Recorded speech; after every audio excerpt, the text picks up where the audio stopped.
Në ditën e sotme unë do të përgatis një bukë të zakonshme, por do t'i shtojmë farat kia. Do të na duhen këto përbërës. Këtu kemi gati 1 kg me miell. Miell i bardhë gruri për gatim. Një pako me maja. Kjo maja e çastit, gjithashtu krip. Gati 7 gram me krip. Këtu kam 1 filxhan kafeje me farakia. Do të na duhet gjithashtu 2 lugë me vaj, vaj ulliri dhe ujë. 550 gram deri në 600 gram ujë. Do të përdorim ujë të vakët.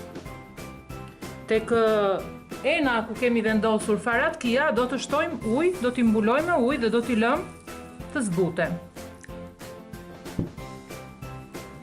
Në enën ku kemi vendosur miellin, do të shtojmë këtu majan dhe do ta përziejmë miellin me lugë druri.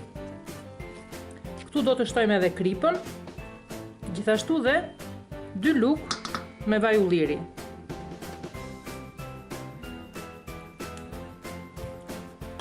Shtojmë kripën.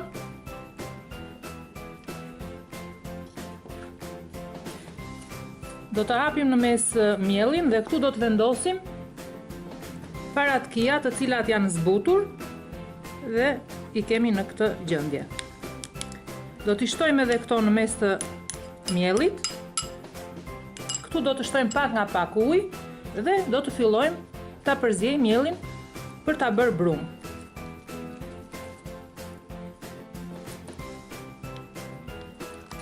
Pasi e kemi zënë brumin, e punojmë gati për 5 deri në 10 minuta dhe e kemi gati. Nëse do të na duhet edhe pak ujë, mund t'i shtojmë për të përftuar këtë mas të tillë brumi. E kemi gati brumin dhe vendosim në një enë të thellë, të cilën e kemi lyer me shumë pak vaj. Do ta vendosim këtu dhe është e mira që ta vendosim në një vend të ngrohtë masën e brumit për 35 për 40 minuta.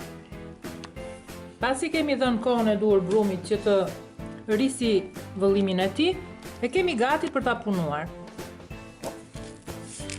E heqim me kujdes nga ena.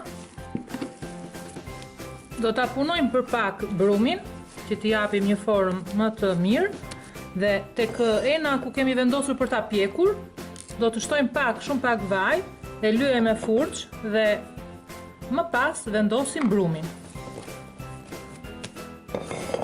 E vendosim me kujdes dhe përsëri do ta lëmë në një vend të ngrohtë që të rritet sipërfaqja e tij, vëllimi i tij. Në këto momente e kemi bukën gati për ta pjekur në furrë. Do ta pjekim në 180 gradë. Dhe ja ku e kemi të pjekur bukën, e kemi pjekur për gati 50 minuta në 180 gradë, po ta shohim, ka marrë ngjyrë gjithandej. E lëvizim për ta nxjerrë nga tava me kujdes. Pasi e kemi lënë dhe të ftohet, sepse normalisht nuk mund ta prekim dot të nxehtë.